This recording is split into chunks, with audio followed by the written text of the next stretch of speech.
Hot stove conversations about baseball, history, football, and current events that may leave you saying there's more to consider. Now, here's your host, Jack Moore. More to consider with Jack and Chuck. Chuck, how are you, brother? I'm doing okay other than this. Yeah. Ouch. So your message to America would be careful with... Be careful with routers. Routers. Yes, please be careful with routers. They're dangerous. They don't care about your skin. Yeah, and you described a little bit of it, and I said, I bet you bounced it off this part of your hand, and you're like, because I'm imagining, like, how did you do this? Okay, you jumped the track, and we had a little bit of problem, but all prayers are with you, brother. Everything's going well. You're recovering nicely at home. No pain medication. Zero pain medication. Toughen this out. Okay, get a little broken skin there. Yeah, a lot of broken skin. A lot of broken skin. All right, but we're healing up well. Yeah, I have a little Wolverine in me, so I heal up pretty quickly. You don't, as they say, keloid scar, though, do you? No, not really. I do, and it's a problem. I still have a scar here on my hand, and when I cut it, a doctor had to go in and rip it back open because I would, like, heal over, and it got infected underneath. Like, wow. And it would get, like, very thick, like, right over the top. And, yeah, I cut pretty deep in this part of my hand. And then when that happened, it started to get really weird looking. So I go to a doctor and he goes, oh, yeah, you have a problem with scarring. And it went directly over top. I'm going to have to lance it back open to open it. Then he had to stick gauze down in it. Yeah, it was whatever. I got through it. I'm alive. Okay. But I just said, I came to find that it was an issue with how the skin came over. I don't even know why the hell I just told you that. But yours is doing well. You are, in fact, healing well. Resting comfortably. Yes, I am resting comfortably. Had a good dinner. My dinner was okay. It's very hard to cook with one hand. Yeah. Should have called out. Yeah, I mean, no, I try not to, honestly. It's too expensive for one. And but plus, under the circumstances, I like to know where my food comes from. So I try to cook as much as I can. You're not trying to suggest if you called one of these carriers, they could go anywhere. That they could get the bags or something, right? And they could be bringing you wings from who knows where, and you're thinking you're getting the wings from Hooters or one of your other finer wing establishments. And the guys could be. I mean, seriously, some people be doing it in their backyard, right? They're cooking up wings, and then you call and like, yeah, we'll go pick them up for you.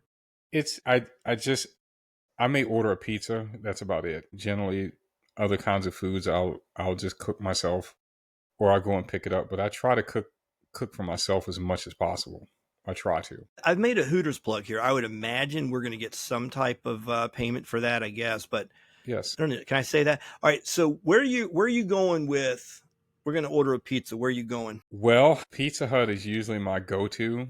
Okay. But for some odd reason, the Pizza Hut that's closest to me is closed down. Yeah, so I think there's been a lot of that. Yeah. I've ordered from Domino's. And I can't lie. They're good. Good pie. It's good pie. Crust at Domino's is fantastic. It is. It's good. It's good.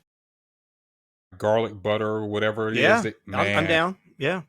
There's only good. One I like better. Papa John's. Okay, which one is Papa John's? Okay, I'm thinking of Little Caesars.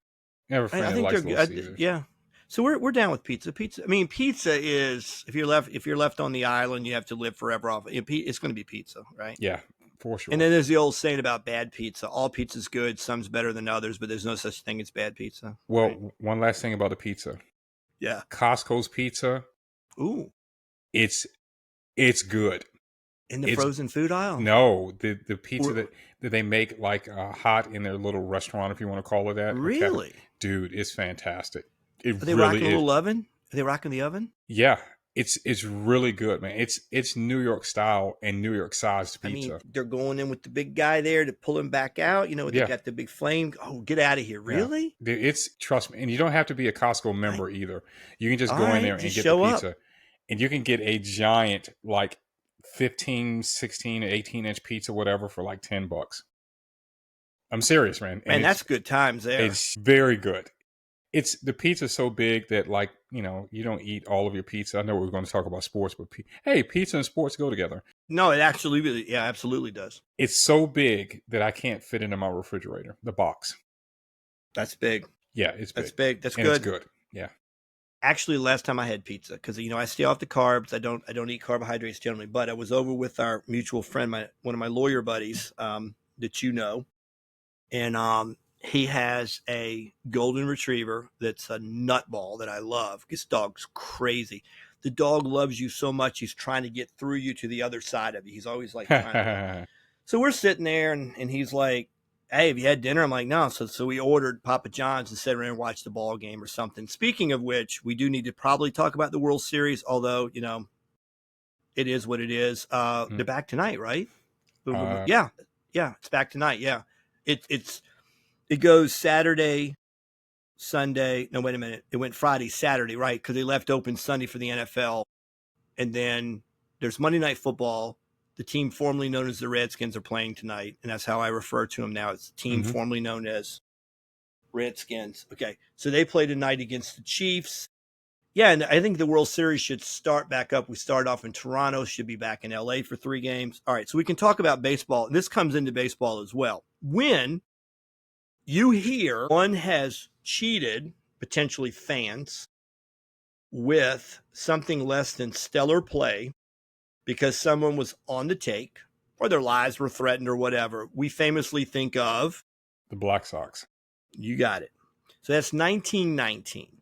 And historically looking back, many people would say for its time, the guys that were playing for that team, one of the greatest collection of talent to play in a World Series. They were heavily favored and they lose. And back then it was best of 9. I think they lost 5-3. They lost 5, won 3 games. And to this day, there's questions about whether it really was truly thrown, whether Joe Jackson, who should be in the Hall of Fame and whose name has now been cleared, Joe Jackson is the 3rd in batting average. He's 3rd all time in Major League history. Wow. Oh, yeah. Joe Jackson was the real thing. So he's a poor kid from South Carolina. He is illiterate, and he was approached. And apparently he was given 10 grand. And apparently the story goes he tried to give the 10 grand back. He hit .375 for the World Series. He hit the only home run in the World Series. It's dead ball era. The ball didn't carry then. Babe Ruth changes all that coming up. They changed the construction of the ball. We get all that. But Jackson hit .375 and made no errors. No base running mistakes, and he made no physical errors in the outfield. So a lot of people were like, if he was on the take, if he was part of a scheme, he didn't get it. He didn't get the memo or something. No. Some have said he was frightened, but he was approached. Hey, here's 10 grand. And there's a lot of myths about it. There's all kinds of books out, but that's the granddaddy of them all. It is literally referred to as the Black Sox Scandal. The Chicago White Sox lost the World Series to the Cincinnati Reds, and everybody thinks it was thrown. And there's good reason to believe that. Now, that's followed to the literal saving of the game itself by Babe Ruth. Babe Ruth follows behind, starts hitting 50-plus home runs. 1927, he hits 60. Now, when he hits 60, he hits more home runs than I think all but one team in the league. So, in other words, teams, Wow. The numbers are phenomenal. I mean, regardless of the era, and people are like, well, Babe Ruth couldn't play today. Yeah, okay, well, he's 6'2", he's 195 when he's a rookie. He gains weight, there's no doubt. He plays a much heavier guy. This also, I'll ask you this. How old do you think Ruth was when he hit the 60 home runs? 35. 32. Yeah, he's 32, which brings up a point. Back years ago, pre-steroid era, if you looked at major league players, the guys that played 15 to 20 years, their best years were 28 to 32. There was a sharp drop-off at 35 if they made it that far. Mm-hmm. But the argument was from 21 to 28-ish, if they were playing in the league that early, 21, 22, 23, if they broke in, they're trying to figure it out, all that. They're going to hit their man weight, their prime physically, and their ability to understand the game and have all the skills start to really solidify 28 to 32. Then it used to be a sharp drop-off. In other words, Barry Bonds should not have been doing at 40 what he was doing. And we can question why Barry was hitting 73 home runs at. Let's see. I think Barry was born in 62. So what do you do that? Or was he born in 62 or 63? We can look that up. But Barry's still one of my favorites as far as greatest players of all time. But where we're going with this is there have been some other famous questions about sports. One of the famous ones is the 1968 Super Bowls. The NFL was originally, it wasn't the National Football League. It was the Federal Football something, whatever, for 2 years. Then in 2021, the 1922, it becomes the National Football League. So that's what we know it as. In 1960, Lamar Hunt of the Hunt oil family decides he wants a franchise. He gets laughed at. And one of the owners in the NFL said, dude, you're coming here knocking on my door. There's like 6 other guys lined up out here wanting a franchise too. And it was that statement by an NFL owner that made him go, 6 other guys? Let me go find the 6 other guys. And he forms the AFL. So the AFL, I tell you what, when it comes to black athletes in professional sports, man, they were at the forefront because the NFL, Jim Brown said this, because when I was with the Cleveland Browns, we always had an even number of black players. And it was because of rooming. You didn't dare room a black guy and a white guy together. It was depicted in the movie Brian's Song, where they went to Brian Piccolo, who grew up in the South, and Gale Sayers, who played at Kansas. And they're like, hey, we're going to room by position this year. And depicted in the movie with Billy D. Williams and James Caan, they're like, yeah, whatever. And they're like, guys, you don't get this. We're playing in New Orleans this year. We're going to be on the road in New Orleans. Like, people in the South aren't ready for this. And that was 1968, 69 era. That, you know, so where I'm going with this is the AFL needed talent. So you can find a lot. I went to the Hall of Fame a couple of years ago. There's a whole wing to the historically black colleges that produced Hall of Famers. Ken Houston's one of them, of course, that I dearly love because he played for the Redskins. There's all of these guys, and a lot of them got their start in the AFL.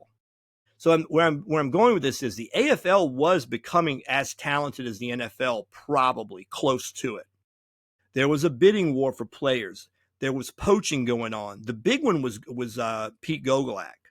So when Pete Gogolak got stolen by the Giants from the Bills, they're like, okay, that's it.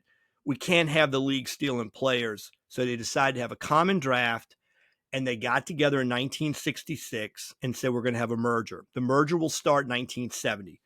Season 1970, it's going to be one league, NFL, National Football League, 2 13-team conferences. 3 teams had to leave the NFL to go to the AFC. We can get into all that. But first Super Bowl, it's Vince Lombardi and the Packers against the Chiefs, with Len Dawson, Hank Stram the coach. And they played pretty tough the first half. I think the first half score was 14-10.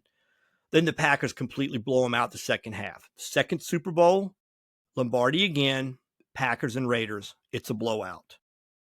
So the argument is that this might have been from the league. It was like, hey, nobody's going to buy the parity, quote unquote, of the league if there's another blowout Super Bowl.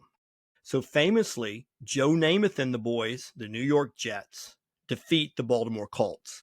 The Baltimore Colts that year were 13-1. The only team to beat them was the Cleveland Browns. And then they beat the Cleveland Browns in a shutout in the playoffs to get to the Super Bowl. They just blow them out. They're looked at as a juggernaut. They're looked as one of the greatest teams to ever be on the field, 13-1 going in. They can't do anything right. Now, there's a famous film where there's a guy named Jimmy Orr that was a wide receiver, kind of slow route runner. He was your possession receiver, as they say, not a burner, not that guy. But they ran a play, kind of a Statue of Liberty play. Hand to a back, hand to a guy, flip it back to the quarterback, look downfield. So famously, it's all over NFL films. Or, I never forget the hand, he's running down the field waving his hand, and Earl Morrall throws it back to the other side of the field, the quarterback for the Colts, and throws a pick right to a guy with the Jets. And at the time, people were like, what the hell was that? Like Earl Morrall, who has been in for the injured Johnny Unitas, he did the same thing for the Dolphins a few years later in the undefeated 1972 season. So Earl Morrall became kind of a famous backup, but he has the worst day of his life. After being the MVP of the league, he has the worst day of his life in the Super Bowl. And Bubba Smith, rest his soul, I always loved Bubba Smith. Bubba Smith and Dick Butkus used to do the beer commercials together. Oh, yeah. And he was in all the Police Academy movies. So Bubba was like 6'6", 6'7", 290, big guy. But, funny, him and Dick Butkus doing the commercials together. He always said, I think the game was thrown. So the theory on that is that Pete Rozelle might have been, God rest his soul, Pete Rozelle. I have a Pete Rozelle. Give me 1 second for everybody, all the fans. Here is one of my oldest Wilson footballs. Yay. Here we go. So there's the Pete Rozelle. Let me line this up. There's the Pete Rozelle autograph. Okay. So he was a commissioner from 61, I think, until 87. A lot of the growth of the NFL takes place during the time. He was an ad executive with the Rams. And then Burt Bell, who was this commissioner in the 50s, who was very popular and loved, had a tie to the Eagles, dies of a heart attack at a game. Rozelle takes over. But the argument's always been, it was kind of told to the Colts, if you blow out the Jets again, no one's ever going to buy this merger. They're never going to believe there's parity in the league. So the Colts had key guys told to lay down, make mistakes, whatever. If you go back and watch the game, it doesn't look good. Now, Namath through the years, he famously said at a sports banquet the night before, the press was all over him about, hey, the point spread was 18 points for the bettors, 18 points. Colts were favored. And he always said, Joe Namath, I love Joe Namath, but Joe Namath, Beaver Falls, Pennsylvania. He's one of those guys from Namath, Montana, Marino, Kelly, Unitas. They all grew up within 50 miles of each other. Western Pennsylvania, some of the greatest quarterbacks. So Namath says they're pressing him on, you guys are going to get blown out. And he gets mad. And he looks into the audience, or he looks at this guy that said something. He goes, hey, we're not going to just do well tomorrow. We're going to win. I guarantee it. And then he does. So he becomes famous overnight. And he doesn't really win even 50% of his games after that. He still makes the Hall of Fame. I'm a fan. But Namath didn't have the best back end of his career given winning that Super Bowl. So people always question that. We're in the midst of right now a lot of questions about the NFL. Some people have thought, seems like the Chiefs get every call. I mean, I'm not saying anything that, in a matter of fact, going into last year's Super Bowl, if they had three-peated, a lot of people were like, that's it. A lot of people aren't going to believe in it. And the Eagles win. The Eagles kind of blow them out. So I remember doing a show a year ago about that, a show with Laura. And I said, this doesn't dispel the rumor, because some would say, like, you let the Eagles win to tamp down the noise about the Chiefs. Right. Or maybe the Eagles were that much better, but it is in question. So now we have, all right, so I'll stop right there. I've been running my mouth a lot. You're not a big sports fan. Not really, no. Not really. Have you ever believed, and I'm throwing a lot of stories, White Sox, the Chicago White Sox 1919. There's tons of other stories, questions about thrown games, Super Bowl III. College basketball. Just recent. God, yes. And some of that's proven. I mean, clearly college basketball has a lot of marks against it. Yeah. There's been some guys that have been indicted and charged and everything else through the years. Some have been certain people related coming to them and say, I think it might be in your best interest. You don't play well tonight. I mean, there's all kinds of things involved with that. Sometimes it's pressures. Some people run in the wrong circles and they owe some people something. If you have gambling debts, one of the best ways to pay it off is be a professional athlete and throw a game. There's all kinds of questions about that.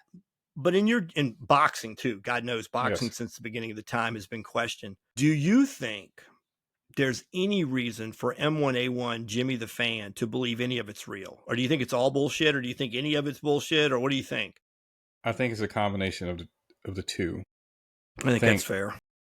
I think politics, and I don't mean Democrat-Republican politics. I think the politics of sports has really gotten involved in it. And the leagues and the teams are like, what's best for the sport versus who actually wins the game fair and square. That's a great point. I remember watching this a few weeks ago, when I think it was the Mariners playing somebody. I can't remember. In the American League playoffs. Yes. And there were people who were really terrified that the Mariners were going to make it to the World Series against the Dodgers.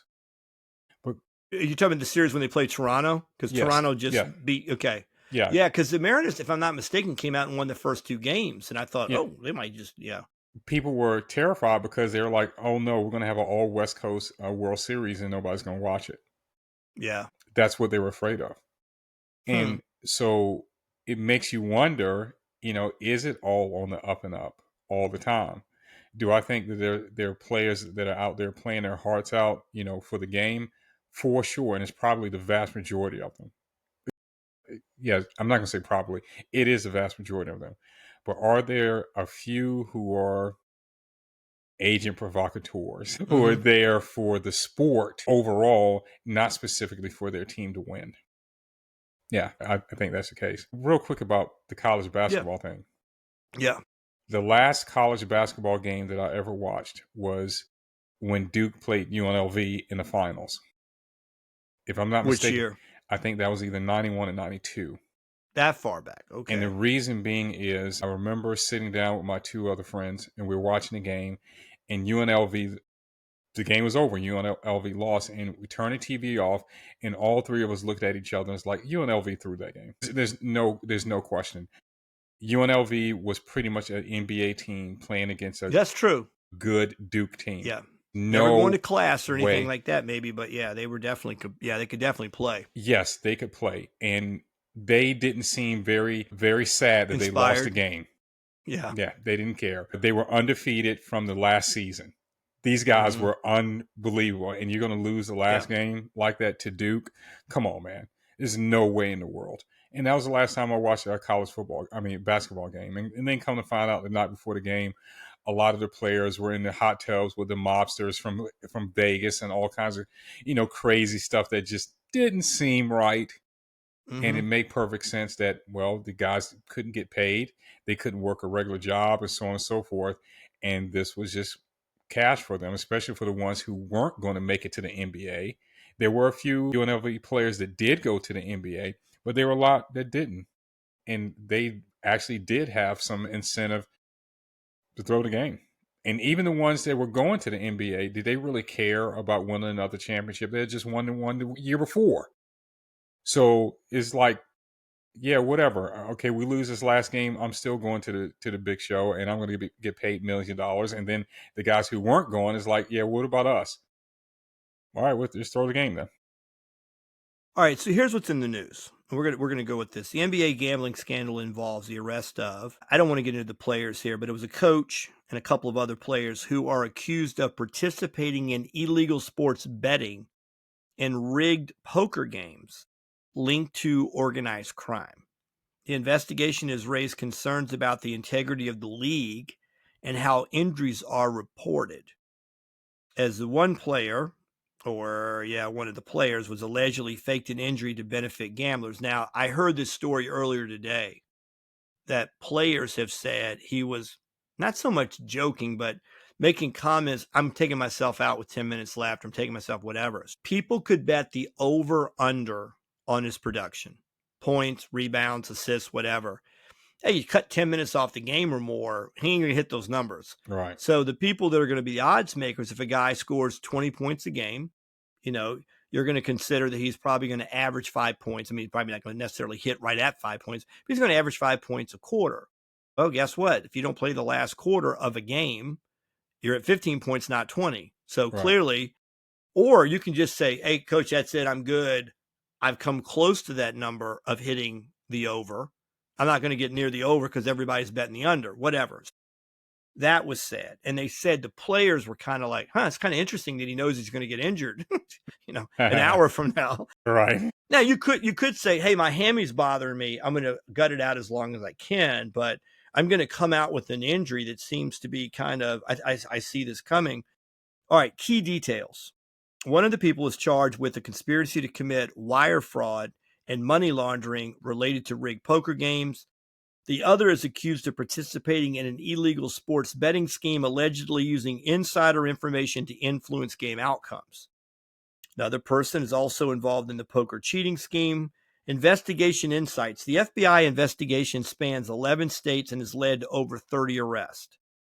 Allegations include insider trading-like activities where players, and one time I've told you this when I was in a class, I was talking about Martha Stewart was accused of insider trading, and they got her for being less than truthful to a federal agent because they couldn't figure out enough to get the insider trading. When asked that in a class when I was teaching a few years ago, I said insider trading is like when Bud Fox tells Gordon Gekko about Blue Star Airlines. So anybody that ever saw Wall Street, when Charlie Sheen is playing this young Bud Fox, realized he was tanking with Michael Douglas playing Gordon Gekko. He blurts out that Daddy told him the day before that Blue Star Airlines had just won a major lawsuit where they were accused of being poor in the maintenance of a plane, but it was actually mechanical error, or it was manufacturer error in making the part. Mm-hmm. And he tells him, well, now that he knows he's tanking, he turns to Michael Douglas and says, Blue Star Airlines. Yeah, it's airlines. I've heard of it. He goes, yeah, you might want to put some money on that. Why? I just know, kind of, well, that's insider trading. That's literally insider trading. That is trading in the stock market on something. So what about sports? If you have inside information on sports and you're betting it, it's no different. Betting sports is I used to have that discussion with my dad all the time. Big stock market guy, who day trade and all that. And I said, why don't you just give me all your money here and I'll just go bet a football game? Well, it's not the same, son. I'm like, sure it is. Yeah, exactly. I mean, the people that do, really, if you're trying to stock analyze or you're trying to sports, now the thing is, I'm sure there's lies in stocks as well. When you're trying to evaluate which direction certain stocks are going, inside information is wonderful. Are you lied to at some level, probably about the value of the stock or which direction the company's going? I'm sure, but you're damn sure going to get lied to a lot about sports. Of course. And who's really hurt and what the level of injury. The scandal is described as one of the most significant in recent NBA history, raising concerns about the integrity of the league. Now, remember, they had a big scandal, I want to say about 20 years ago, involving a referee from Virginia. And that was that like 20 years ago? Yeah, something like that. And it took down, and so some NBA officials were doing certain things. Player and coach reactions. Many players and coaches have voiced their shock and support for those involved, highlighting the need for better education on gambling. What the hell is that shit? I love that. They need to know. They need to have better information about, don't let certain people come to you and say, we'll give you some extra money if you throw the game or you... Yeah, you missed that one, right? If you're an NBA player and somebody approaches you and said, we'll put money in your pocket if you fake all the fans and you basically change the outcome of the game, you think there's a lot of guys like, son of a bitch, I wonder if that's going to be a problem if I were caught doing that. Right. Let's see, I play the game. We're supposed to play competitively to win, but I purposely do something at odds with my team's chances of winning. Is that going to be a problem? Nah. Now, when I get busted, I lacked education, League. Right. League, you didn't inform me properly. Yes, I didn't know I was gambling. I didn't know. And I certainly didn't know that purposely throwing the game, that's a problem. Nobody said anything about it. Future considerations. The NBA is exploring enhanced monitoring programs and regulations to protect players and maintain the integrity of the sport. Bullshit.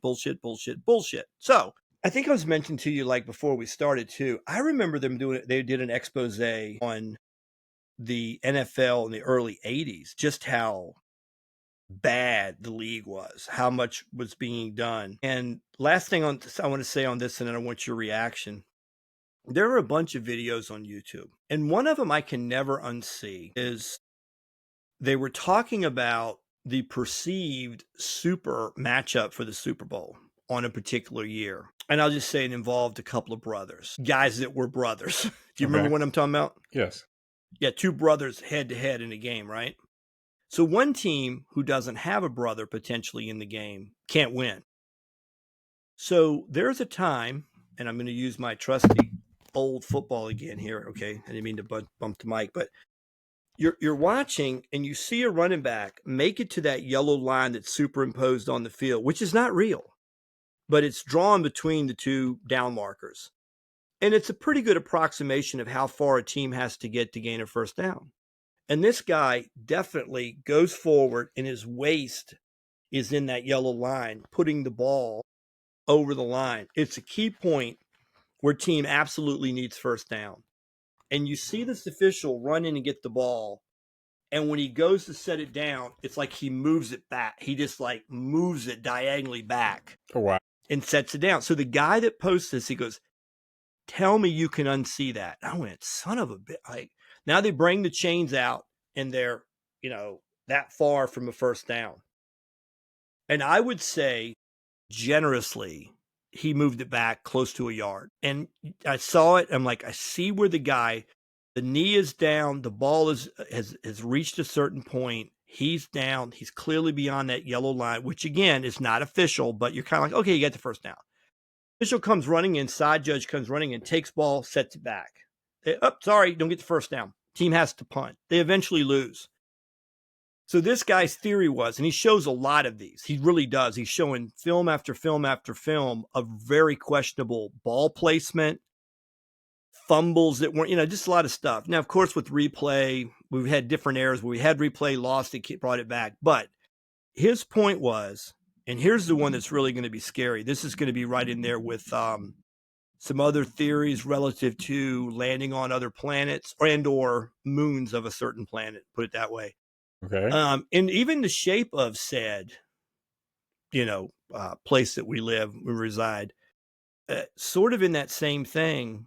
And I don't know if this is true, but somebody posted on YouTube, they have these themes with certain colors in every Super Bowl now. Like we're approaching 60, was it 59 this year? So they'll have the L's and the X's and whatever, the Roman numerals all to get to the number, right? And they're all stacked up. And then they'll have like roses or some backdrop, the mountains, because they're playing. Okay. There was a woman on YouTube and she goes, check the team colors. Chiefs played Eagles. There's red in it. Now this comes out long before the Super Bowl. What the new logo, motif, whatever you want to call it, for the following Super Bowl comes out with certain colors in it. She shows like 5 in a row, and every one of them, clearly the teams that ended up playing in the Super Bowl were of the colors that were in it. This was according to her. Again, I didn't go back and read, but it was kind of funny. She's like, check out the colors. So based upon these colors, guess who's going to play this year? And then she made her determination who was going to be in it. So she said the whole thing, this is her point. This person that posts this on YouTube, it's all scripted. You're being lied to, and everything is orchestrated for a certain outcome. It's basically some of these last few years with the Bills and the Chiefs, and they're scoring 7 touchdowns in the last 3.5 minutes. Have you seen some of these games? No, I have not. And I'm like, Mahomes is going to get it last, and they're going to score, and the Chiefs are going to win. I mean, one of these, I think he scored in the last 15 seconds, but it was like score back. And then it's like Allen gets the ball with the Bills with 1:13. Boom, boom, boom, down the field, touchdown. You're like, okay, that ought to do it. Nope. Actually not, because Mahomes just got it back. 2 completions. He throws one in the back of the end zone. Game's over. And it's exciting, but it looks awfully scripted. I mean, it kind of does, because in your mind, you're thinking, what could be the most exciting? How about 5 touchdowns in 2.5 minutes? I think that would be really exciting. And then you get it. Well, you get to see. Yeah, go ahead.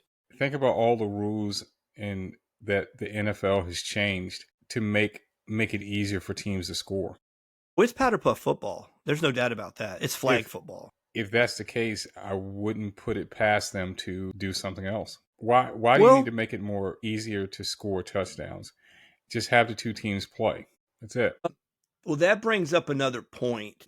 You know me, I'm an old guy, get off my lawn. I'm constantly trying to relive the 80s. But man, when I go back and watch all this YouTube video of games in the 80s, back when men were men and women were glad of it. I shouldn't have said that either, right? But back at that time when you had men playing and you're watching the hits and you're watching how the game was played. I mean, it was devastating hits. And I'm not saying you don't see them now, because I actually watched some highlights recently of some of the greatest hits of all time. And some of them were rather modern, but in every one of them where a guy made a clean hit that was really nasty looking, flags came out. And it was like, being too mean to the opposition, that's a personal foul, being really mean, that'll be 15 yards. And you're like, dude, you just lit the guy up. And my boy Sean Taylor, my favorite player, in the last 30 years that I dearly loved, and I have all his memorabilia on the wall, and I saw him playing his last game. I don't know that he could play today. That's hard to imagine now. If Sean Taylor were alive today, he'd be 42 years old. It's hard to imagine. Wow. He was 24 when he died. Yeah, but it's been that long. He died in 2007. So, man, he was the best ever. But God, he flat lit people up. It's just amazing. And the kind of hits that if you went back and saw him today, there's no way he survives without 3 penalties. He's ejected from the game. Or he reins in his play, which I'm sure he would have done. So the guys today, they just don't hit the same way. So the other day, in a Chiefs game. It kind of became a pivotal moment. And the guy's going by and they super slow-mo, and the guy's finger touches Mahomes' helmet on the side in 3rd and 17. He throws an incomplete. We got a personal foul, roughing the passer, boom, first down. Wow.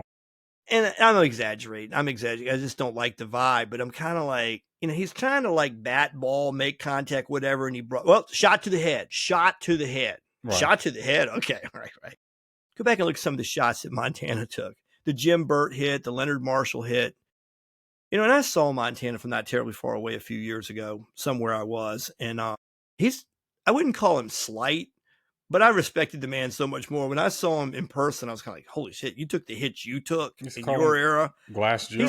He just wasn't the Elway Marino body type. No. I mean, Elway was a stallion, and Marino was, huge guys. Marino's huge guys. Yeah. Especially, I mean, but Elway, I still think Elway's as prototypically perfect as you could be. Throw the ball 80 plus yards, run like a deer, big thighs, big body, strong. He was it. I mean, but I love Marino too, man. Marino did some special things. Jim Kelly was a dude then. Randall Cunningham, I mean, there was this Warren Moon. There were guys that could throw. Hell, Doug Williams. I mean, I was on the Schrader thing of I like Schrader with the big arm, but Dougie did pick the best day in his life to have the best game in his life. Yeah, he sure did. And here we go. For the fans again. Here is the replica football from Super Bowl 22. There's my replica ball. That is, and if you look at the other side here we go. Redskins, Denver, San Diego. Yeah. So that's one of the footballs from that era. Dougie could throw it, though. Yes, he could.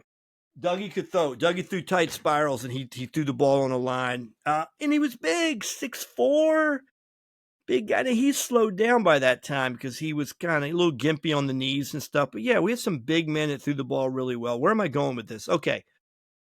I'm seeing stuff today. Well, there was another famous one last year where two defensive backs went to hit Mahomes.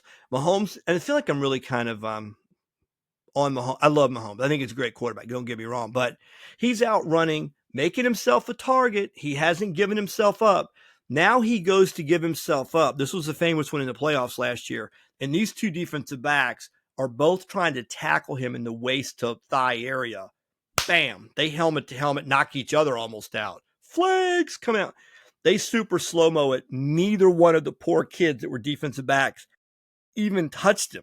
They knocked the hell out of each other, and they got a 15-yard hitting him while, go look it up. Wow. All hell broke loose again over that. They're kind of like, okay, come on already. It's playoff game. He takes off and scrambles. He goes to run. He goes to get down. They hit each other. They both basically go over top of each other, hit each other to get a 15-yard penalty. So it's those things that happen that make people think there is kind of a protected class of players. There's the same thing was said about Brady. Clearly it was said about Brady as well. Couldn't hit Brady to always get a flag. But, man, I saw Brady take some shots and get up, and I've seen Mahomes take some shots and get up. I think they're both super tough guys. And I don't think it's their fault that they've kind of won a protection from the officials, because I think they have. I think there's some guys that get protected more than others. You used to say the same thing about Jordan. Yeah.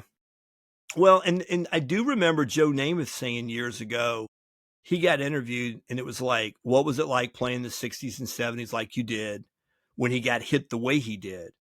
And he said, look, at the end of the day, Jimmy takes his son Billy to the game to see the stars. And if the stars are getting their knees blown out all the time, or they're getting their shoulders broken or whatever, I mean, they're just getting broken up with every sack, the game's not as good. So if there's some level of protection of the superstars, namely quarterbacks, it's better for the game. That's hard to argue with. It's hard to argue with. But at the same time, I've seen so many ticky-tack fouls where a guy's trying to pull off the quarterback and barely bumps him, and the guy falls over and he gets the call. And the same thing happens in basketball, as you know. You're slopping. But, yeah, so, I mean, I've gotten old enough now, I guess, even with all this memorabilia. They're all memories now. Now, I don't think Secretariat ever cheated, okay? All right. There was a big dust up about that not long ago when a particular former NFL player said, I don't know if you heard this, and I'm not going to mention the guy, but a former NFL player was doing a podcast like we're doing, and he said he looked at Secretariat's records, including the Belmont where he won by 31 lengths, and he goes, any horse doing that must have been doping. And then all hell broke loose because all these Secretariat defenders came out and said, shut your mouth, dude. That didn't happen. He was not cheating. Mm-hmm. And then, it was like, I really didn't know. So here's a guy, late 30s probably, and I have to remember this. He won the Triple Crown 52 years ago. I have to recognize people that didn't grow up in that time don't know what he was. They just don't know. They don't know that he was what he was. And so they see his records and that no horse comes close to running as well. And they think, oh, well, everything gets better. I always hear training's better, nutrition. Right. Okay, bullshit. He's still the best. And they can't fathom that. So he must have cheated. To be that good, he must have cheated. He didn't. I don't think he did. I don't know. There's never been any evidence that he cheated. I think he was just one time God does a lightning strike and he produces this guy. Okay, so he's that horse. Right. Is there a bad history around gambling with horse racing? Of course. Yes, it is. Yeah. So what we're saying is boxing, horse racing, football. Go ahead. Yeah, I was about to say that. It doesn't matter what it is. Car racing, what is that saying? If you ain't cheating, you ain't trying.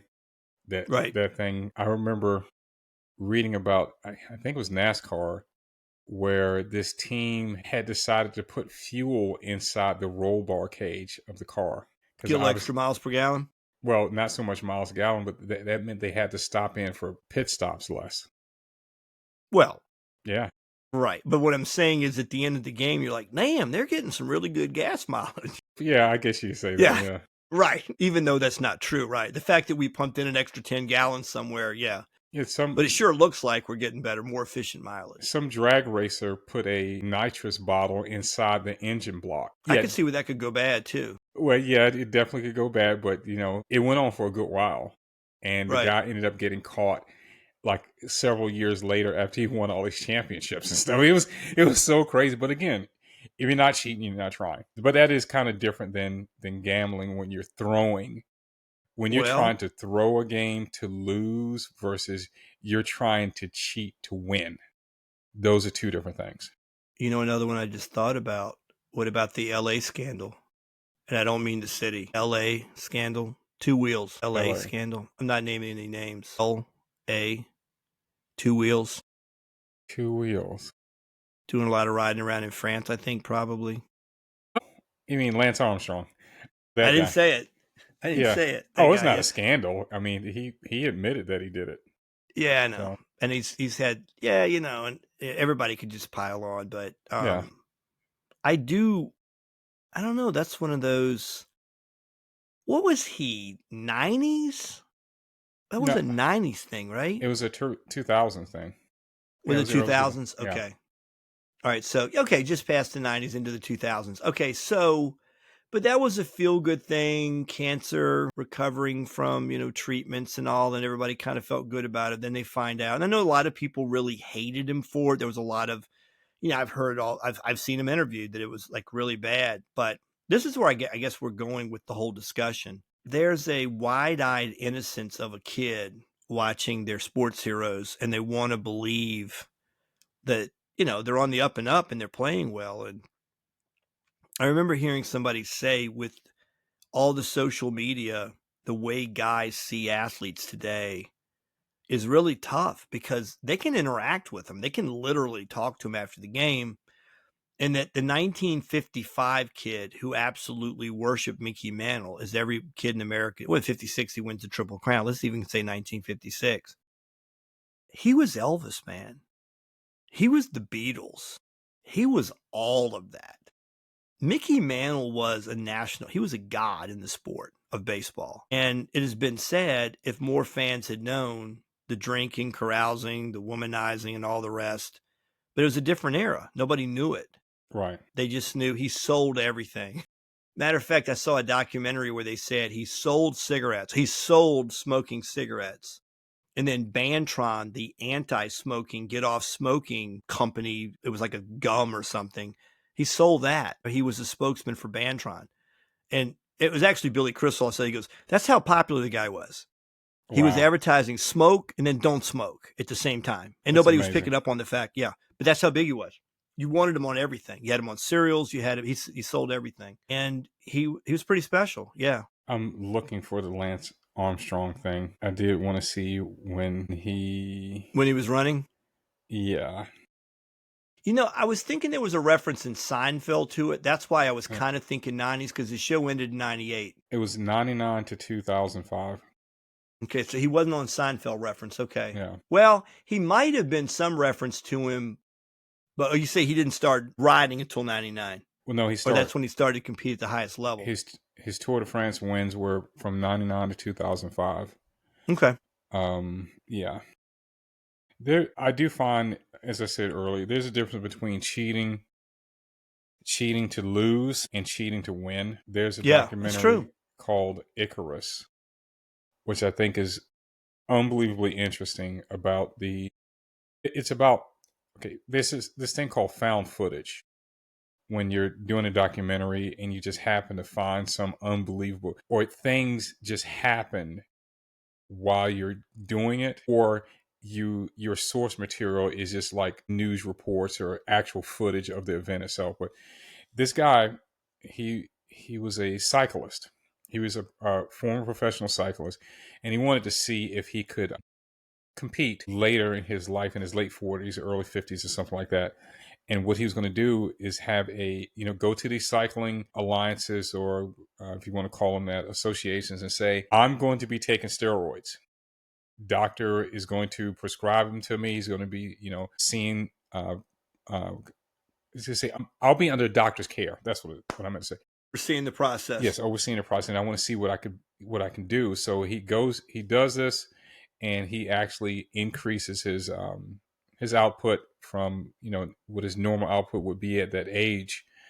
But then they refer to him to another steroid specialist, a Russian guy. And the Russian guy just happens to be the guy who was in charge of the Russians, as in the Russian Federation's doping program. Just by chance.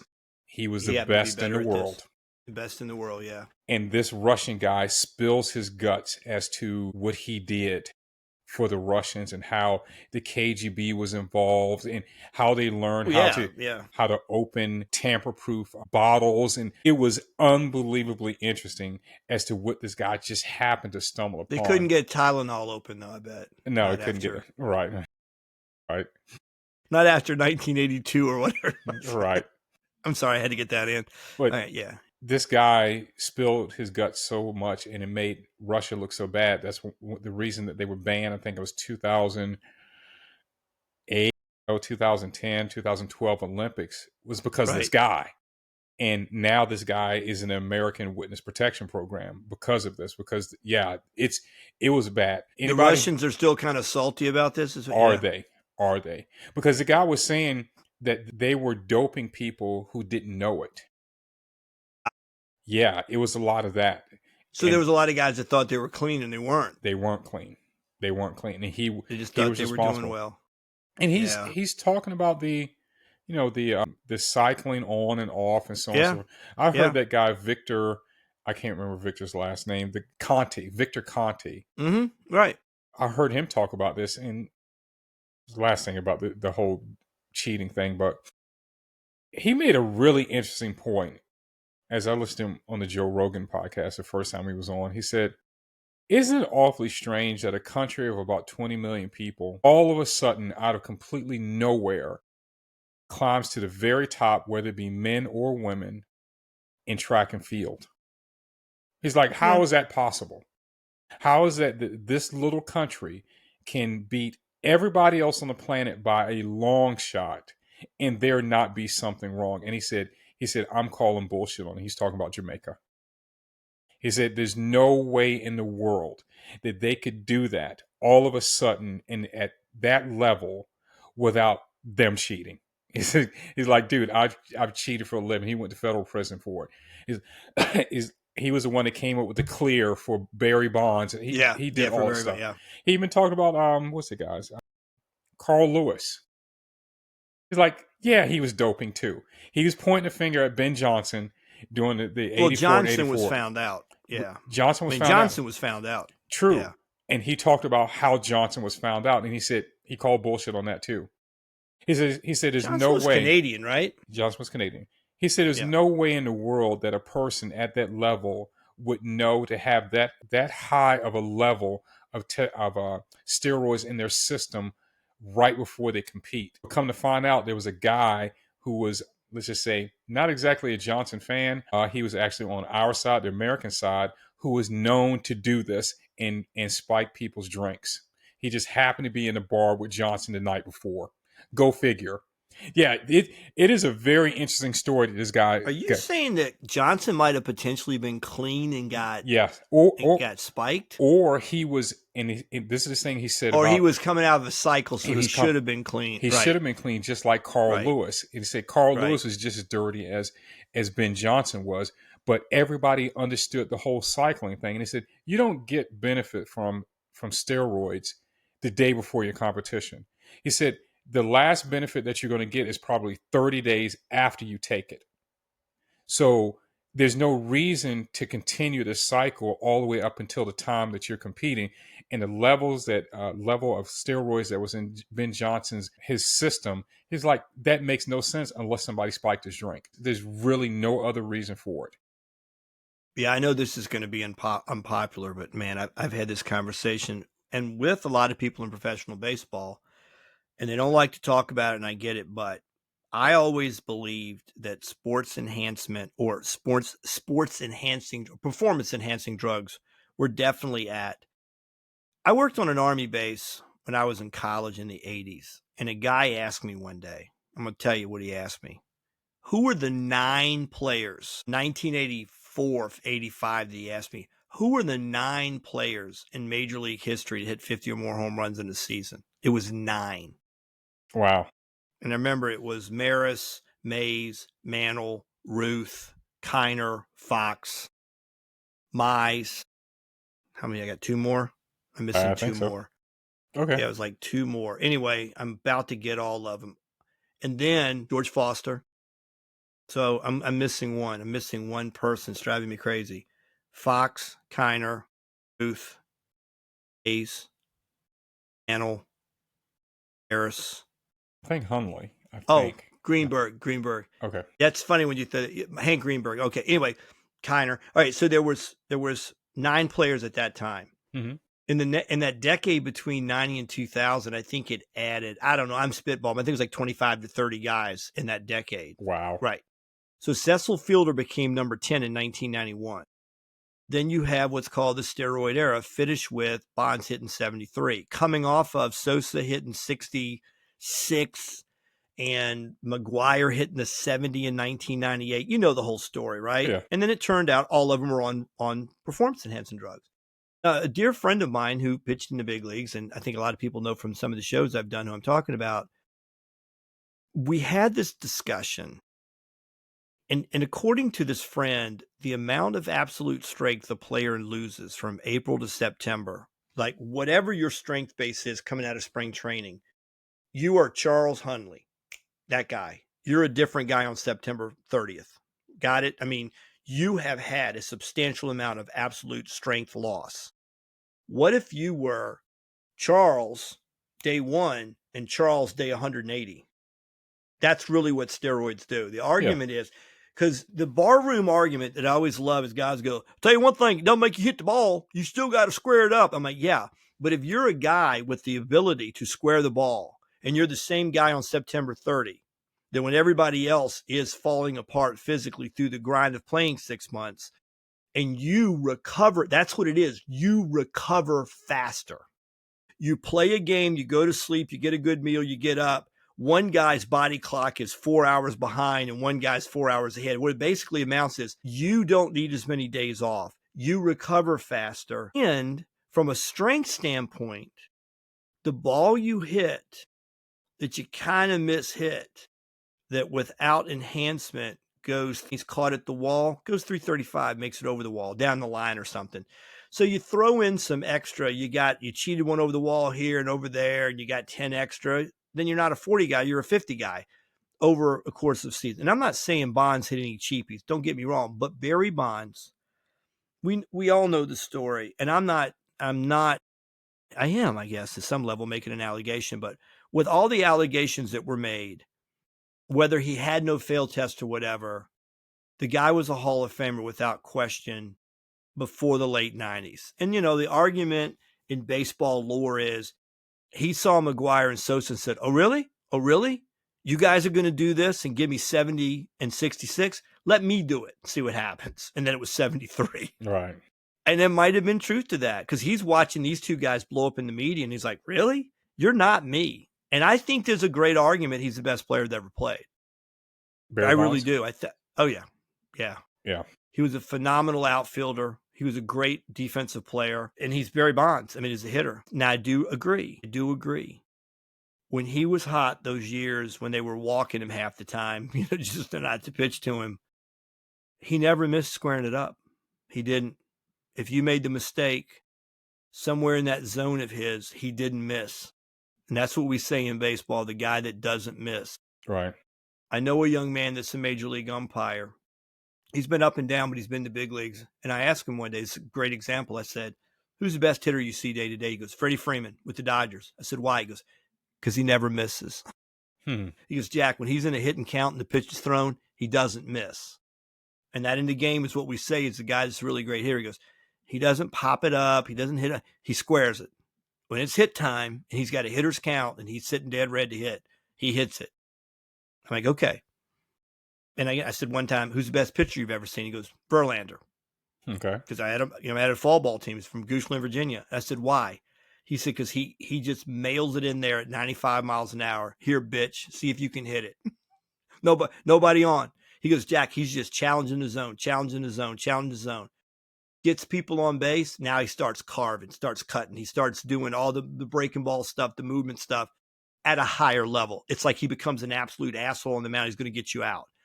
And I said, I respect that. And then he told me, he said that Ohtani's another one that he's like, dude, him on the mound was pretty special. And you see it, but hitting 3 home runs and throwing 6 shutout innings is amazing. Yeah, it's pretty special. Yeah. Now, is all that on the up and up? I don't know. So there we are. After all this talking, I don't think there's any reason to believe any of it's real. I really don't. And I've been involved again with working with a lot of guys in professional baseball, and I've known some people that play other professional sports. I mean, I've just known them casually or know them a little bit. They've never mentioned any of this to me, but I do think they have their suspicions. Of course. Yeah. Why wouldn't they? Yeah. And I don't think there's anything you can do about it. Yeah. And people want to do a lot of talking now about FanDuel or what's the other one, DraftKings and things like that. I don't think that's had nearly the potential adverse effect a lot of people want to throw on them. It's certainly taken baseball from post Black Sox Scandal to, and that's one thing, if you're ever around a professional baseball locker room, they have a prominent sign that is rule whatever. It's one of the major league rules. And it's this prominent sign, no gambling, no betting, whatever. And it is a post 1919. It is the biggest thing in every clubhouse in Major League, every level of professional baseball. You see the sign, the sign. I can't quote the words right now, but it's basically the big ban on everything to do with betting. Don't do it. And it's because they carry the scar of 1919 and losing a whole generation of fans that didn't believe it was real. Right. Once Ruth hit the home runs, it became like, all right, we forgive you, baseball. Okay. Then you have the glory days of DiMaggio to Mantle to Aaron to Mays, and there's a beautiful time. Right. But there's always been rumors. And a lot of the rumors have included contacts with organized crime or the underworld and things like that. And that's a big part of that documentary I saw from the early 80s was how much of a touch on the sport was involved with organized crime, which makes you wonder, have certain players been reached and threatened? And I'll tell you, I know a guy, I don't want to say way too much here. I know a guy, and I'll just say he played professionally and he played overseas. I'll put it that way.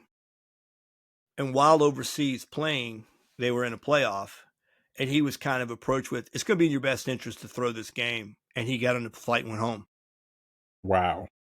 So you wonder how much. Now that was in a particular country, playing in the off season, but he said he was approached with, "You're going to need to do this, this, and this," and he just jumped a flight and got the hell home. So that's it. Now, does that mean it happens in other places? I'm sure, but does it happen here? Who knows? Right. Who knows? I mean, and if you saw the movie 8 Men Out, that was one of the scenes when the quote unquote Lefty Williams, I mean, that quote unquote, that was what he was called, Claude. I think Claude Williams was one of the pitchers. As depicted in the movie, he starts to see the gamblers aren't coming through with their multiple payments they were supposed to receive. So he goes, screw it. So there's a scene in the movie, and how close, because it's based on the book 8 Men Out. And in this kind of menacing looking figure in the movie approaches him. And he goes, "You're going to lose tomorrow." And he goes, "Hey, you want to autograph their fan?" "Sure, I'm going to lose." And he goes, "No, you're going to lose." And he goes, "Oh, is that right, buddy?" And he goes, "That's your wife over there?" He goes, "Yeah, what's it to you?" He goes, "Once again, you're going to lose. If you don't, there are going to be some friends coming to see you." And then he goes, "You son of a bitch, you get out of here." And he goes, "Hey, you made some promises to people." So the argument was they got money. They were promised more money. The more money didn't come through. So then the players, as depicted in the movie and the book, started to go, "Well, screw it. If they're not going to pay us the rest of the money," then they sent the bad guys out. Because what they did is they took the money that was supposed to go to the players and put them on more bets. So they actually took that money that was supposed to be given out to the players and put them on more bets to make more money.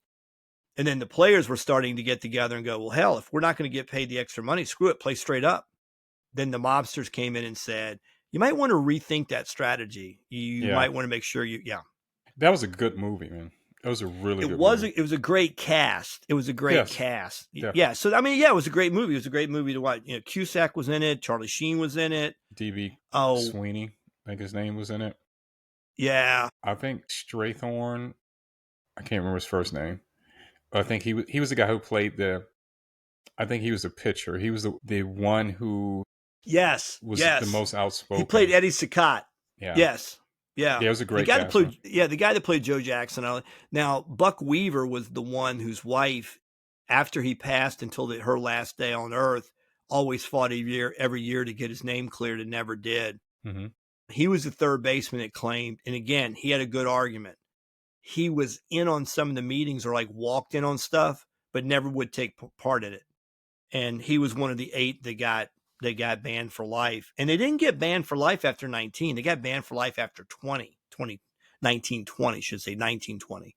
So they made it through another season of playing. Wow. And then they were indicted and charged in Chicago and found not guilty. So all these signed confessions that they were supposed to have made, including Joe Jackson, were lost. So, and it was a jury, they were White Sox fans. Mm-hmm. So they walk. And that's when Kennesaw Mountain Landis, the one that they had come in to ask to be the commissioner, the first commissioner, he said any players who conspired to throw games, blah, blah, blah, and or had knowledge of, including Buck Weaver. So Cusack played Weaver in the movie, and you may remember the scene where he stood up and he said, "Hey, I want a separate jury. I want a separate trial and all this." They're like, "Sit down, Buck, shut up. Nobody wants to hear your story." He goes, "I didn't cheat. I didn't do anything wrong." He didn't make any errors. He didn't make any questionable plays. But he did get called in on it because apparently, I think at one point they were on a train or something. He walks, hey boys, what are you talking about? And they're like, "Hey, Buck, how you doing there?" And he never got money. Then again, some people think, "Nah, it's all bullshit. He got money. He was absolutely in the midst of it." And that's just a cleaned up version of the Buck Weaver story. And they get John Cusack to play it. And who's the other actor I'm thinking of that played Back to the Future? Played Dr. Brown. He's a famous actor, man. He's been in everything. He was in, yes. He plays one of the 2 guys that approached the players about gambling. So, yes. I remember that. Yep. So it's a really good cast. I mean, it was a really, but God, what was it, 1988, 89? It was, I think that was, it was the early 90s. It may be early 90s, but I think it might have even been late 80s. So, gosh, I mean, it's pushing 40 years already. All right. So what we're saying is we don't trust sports at all. One take we're going to have to take, we're going to do a future show on is I watched a guy today. Good job. Down the 1988, breakdown. man. Okay, that's what I thought. Yeah, well, there was a whole rush of movies. Field of Dreams, Bull Durham. I watched Bull Durham last night. And by the way, I got to say this. Years ago, I'm on a bus with a bunch of college baseball players, and what comes up is greatest baseball movie of all time. Say it. Field of Dreams. It's Bull Durham. Field of Dreams is nice. It's a good movie. So I'm on a bus, and I almost kicked the kid off the team. We're talking about when the kid said, "For the love of the game." I was about to say that. And I turned around and I said, "Yeah, tell me you didn't just say for the love of the game." And he goes, "Yeah, coach." I said, "Do you squat when you pee?" Well, hold on. I'm sorry. I'm thinking of another. Oh, you were not supposed to shit on that delivery on that. No, I asked the kid, "Do you squat when you pee?" Oh, no, that's funny. Okay. No. I said, "Well, it's a chick flick." Go ahead, talk to me. Hold on. Actually, God, you ruined my timing on that. That was pretty good. That was pretty good. I'm sorry. Okay. I'm thinking Soul of the Game. Oh, that was great. Yes. That was, what is that actor? I love that actor. Delroy Lindo, Michael T. Williamson, and the guy from Richmond. What was the guy? Played Jackie Robinson. He's from Richmond. I didn't know. Yeah, the kid that played Jackie Robinson, the actor, is from Richmond, Virginia. Starts with a B. That movie came out in the late. That was the 80s? early 90s. The early 90s. Okay, yeah. I can live. Yeah. That was the story of Jackie Robinson, getting scouted, and a little bit of the animosity with Josh Gibson and Satchel Paige because they thought they should have been there first, and they should have, except that Jackie Robinson had some other things going for him, and he was younger. Yes. So I did the "Do you squat when you pee," which you shit right on. Sorry, man. You stepped on my line there. Anyway, no, Bull Durham is the best movie ever. It was made by Ron Shelton, who also did White Man Can't Jump. And what did Ron Shelton do for 5 years? I don't know. Played minor league baseball. Okay. He played AAA. So when he was doing Bull Durham, he had a real understanding of what he was doing. The best line in the movie when it comes to baseball, and it's what I was watching last night, when they have the barroom incident with Nuke and with Crash, with Kevin Costner. He comes in the next day and he said, "I have a tendency to howl at the moon. Do you know what I mean?" And Nuke goes, "Not really." He goes, "Well, you will one day." And he's apologizing for being drunk the night before and disparaging, his call up to the big leagues. And then he said, "Hey, look, they're going to light you up like a pinball machine when you get to major league hitters, going to light you up like a pinball machine, but don't let it affect you." And then he goes, "Yeah, that's the key to the game. It's fear and arrogance. Act like you own the place when you're scared to death." Okay. So Nuke says, "Got it, fear and ignorance." He goes, "No, you dumb hayseed." I think he goes, "No, I'm just trying to get you worked up. I always like the way you get worked up." But I've told kids, the beauty of that movie is that is the greatest line in a baseball movie, other than one other. And that's A League of Their Own. And I'm going to tell you what, the most moving scene I've ever seen in a baseball movie was League of Their Own, when Tom Hanks is on Gina Davis about leaving. And what does she say? "It got too hard." And what did Tom Hanks say? "It's supposed to be hard. If it was easy, everybody would do it. Hard is what makes it great." Damn. Charles, that is the best baseball line ever. In the movie A League of Their Own, he goes, "It's supposed to be hard. If it was easy, everyone would do it. Hard is what makes it great." Wow. And the Academy Award is, no, that's that in fear and arrogance. Fear and arrogance. You can be scared. I tell my guys all the time coaching, can you play scared? "No, coach." I'm like, hell yeah, you can play scared. If scared makes you focused, if you're scared of getting sent home, you're scared of getting your ass kicked, you're scared of things, you can be really good if you're frightened, if you're scared. You can be great if you're scared, as long as it doesn't freeze you, as long as you don't lose focus, right? Yeah. But anyway, great movies, but really, for the love of the game, it's a chick flick. I still like the movie, though. I did. I think it was a decent movie. Hold on, there's one more. There's one more. Yeah, what's that? I don't know why I can't remember the name of the movie. The one with Robert Redford. The Natural. The Natural, yes. I just watched that recently. I can't believe he's gone, man. I know, right? Yeah. God, holy shit. I just keep getting older and older, and I'm like, no, Robert Redford can't be dead. And he was 89? Yeah. Yeah.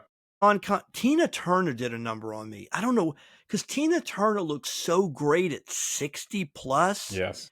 And she died at 83. And when she died, I'm like, Tina Turner can't be. Not Tina. Like, no way. But yeah, Sean Connery did that to me too. Yeah. He was 90. It's just like, Nah, Sean Connery can't be dead, can he? Gene Hackman was 95. He's another one. Gene Hackman can't die, but shit, he was 95. Yeah. How the hell did he get to be? I mean, like, look up one day. Yeah, Gene Hackman's 95. 95? He can't be 95. Dude, I just watched over the 2-day period, I watched Ben-Hur. I love Ben-Hur. Ooh. It's one of my favorite movies of all time. It's a great movie. Yeah, it gets me at the very end every time. Well, yeah, it's a crier. It's a crier. For sure. It's a beautiful movie. It's a beautiful movie. Ben-Hur, and then I watched The Great Escape yesterday. And I've seen both of them a bunch of times. Even though it wasn't historically accurate, at least when it comes to the placement of the characters. Right. Yeah, I mean, yeah, but still, the whole, actual story of the escape. But what I was really thinking about was all the people who are in the movie who are no longer here. Right. Oh, yeah. And I can only find Steve one McQueen guy. was gone early. Yeah, he was died 50. in 1980. Yeah. Yeah, he was 50, yeah. But there's one guy that I could find who was in the lead cast that's still alive, and he's like in his 90s right now. Ernest Borgnine? No. He died. He died at 100 wasn't in almost, there. right? No, No. I was going to say, I was just thinking about people. Oh, well, Mel Brooks is still alive. He's the only person. Dick Van Dyke's still alive. Yeah. Guys, yeah. I don't know who. Those, I can't remember. He's an English guy. I can't remember his name. Okay. But those, some of those movies back then, those guys are gone. Dirty Dozen stuff, they're all gone. Pretty much all gone. Oh, yeah. Yeah, Jim Brown's another guy. When he died at 87, that was one I was like, Jim Brown cannot die. Not Jim Brown. And then Raquel Welch, who was in those movies with him. Right. I got to tell you, man, she was always somewhere in that Mount Rushmore of ultimate women to ever live. She was. Yep. Raquel Welch was in it, brother. And she died at 82. Yeah. And then they died pretty close. But they were in the 100 Rifles together with Burt Reynolds. Was it 300 Rifles, 100 Rifles, like whatever? Yeah. So they did that movie together. And I don't know, man. Burt Reynolds and Jim Brown, same movie. It's pretty cool. One of the last guys that are left really is Clint Eastwood. That's amazing because he's got to be 95, right? Yeah, he is. He's right. He's knocking on the door at 95. Yeah, he is still. Well, but Dick Van Dyke, which is not an actor in the same sense, but right. And Mel Brooks is still alive. Mel Brooks is 99. Yeah. So anyway. people are living. Yeah, well, people are living longer than ever. But I got to ask you this one then: Paul Newman or Steve McQueen? Ooh, wow! Overall or just acting? Overall. Well, not as a Okay, let's go with acting. Oh, I have to give it to Paul Newman. Yeah, I give it to Paul I was Newman. a Newman fan. Yeah. All right, let me ask you this one. How about how good was The Hustler? Hustler was very good. It's a great movie. And I don't know that a lot of people picked up on The Color of Money was the follow-up. Yeah. That he's the same guy, discovering Tom Cruise. And what about Mary Elizabeth Mastrantonio? Yeah, I was listening to some guy on the podcast talking about her earlier. I was a big fan. Week. Brother, big fan. Big fan here. No doubt. The Steve McQueen, though, thing, when you ask that question, because that's an interesting question. They pretty much came up in the same era. Obviously, McQueen died earlier, but they had a lot of similarities. They were contemporaries. Yes. Yeah, they had a lot of similarities, especially when it comes to racing. Yeah. Yeah, they both had, yeah. I think they were similar actors in some sense, action guys. Yeah. But Steve McQueen was a little bit more action. I mean, Newman actual racing, though. They were. I know that both of them were racers. Yeah. Professional racers. Well, in Bullet, McQueen lost the brakes in his car. Yeah, there's that scene. He literally lost his brake because they said the guy in there filming with him when they're doing the San Francisco over the the streets of San Francisco. The guy goes, "Okay, cut. All right, Steve. It's a take or something." And he goes, "We're out." And he goes, "Yeah, we're out of brakes." Mm-hmm. And he had to gear it down to slow the car down. That was supposed to be the famous story, is that he literally continued to drive the car because the brakes went. Well, there's something else too. He wasn't supposed to drive the car. Mm-hmm. And they said, well, we can't really insure you to drive the car. And Steve was like, I'm a professional racer, right? Right. I'm going to drive the car. And he pretty much snuck into the car and did a lot of those scenes himself. Right. He wasn't supposed to. No, I think he was that guy. He was definitely that guy. Yeah, he definitely was that guy. Yeah. I have a lot of respect, again, when it comes to the racing part for both of them. Newman's pedigree was actually better than McQueen's was when it comes to racing. I think Newman won some world championships, but McQueen did a lot more racing than Newman did. He raced motorcycles, he raced Baja 1000s, he did a lot of racing, a lot. A lot of those motorcycle stunts in The Great Escape, he did himself. Not all of them, but he did a lot of them himself. Yeah. So that was a really interesting question, man. When you asked, I was like, "Oh gosh, man, I think they get compared a lot. Yeah, they do. But I don't know. Again, it's the old guy stuff. I keep looking at. There was just such a different environment when we had to go to the movies to see movies. Yes, and they were on a big screen, and it was a different experience. It just was. Yeah, it was. And I think you and I might have been talking about this the other day. I remember working in a theater. I worked in a theater. I popped popcorn and all, and then usually the second show, they relieve me because everything was thinning out, or sometimes I got in free because I was working at this theater. And I remember seeing the original Rocky probably 4 times when it came out. And brother, I was telling Smith, that's one of the best movies ever. The original. Yeah. Somebody's like, well, I kind of like number 6. I'm like, no. Stop at 1. The other one's got a little bit ridiculous. Maybe number 2 was okay. Okay, right? Yeah, I was a Clubber Lang fan. The first one. Yeah, the first one was a masterpiece. Such an incredible movie, bro. Yeah. Very good. All the odds against that movie being what it was. Yes. Stallone's special, man, I think. Yep. I think the way he played that part, just there's so many parts of that movie. And the embrace at the end. You're not going to get a rematch. Right. I don't want one. Right. I don't want one. Yeah, great movie. Man, every time I saw that, the 15 rounds, you're taking every punch. You're emotionally involved in every moment. Yeah. That's just a special movie. And what did he do? He wrote it like on a postcard or something, and made crazy. It over. It was just like there was no budget. Nobody believed in it. And he did that. Yeah. It's a different time. And that's those things that make America great. It's part of our heritage. We grow up and some guy like Stallone makes a Rocky. Yeah, I agree. It's part of the special stuff. All right, brother. All right, man. What do you want to say on closing? We don't believe in sports at all, but we got to do movie time again. This is pretty good on the movie. Yeah, part. It was. We did a whole different. Well, I'm not going to say Asteroid 2028 this time. I'm just going to say that I have been immersing myself in all positive things. And I like that. And it's amazing as to, even on social media or like YouTube, and it's amazing how your algorithm will change. Yeah. And my algorithm is changing, which is awfully nice. Good. And we are all products of what we immerse ourselves in. Yeah, no doubt. And I do find I have some associates or friends who are just, did you see what that person did? Or did you hear what the Republican did or the Democrats did or whatever it is? And it's like, dude, I'm really not trying to hear it. I'm just not, man. Can we talk about something positive sometimes?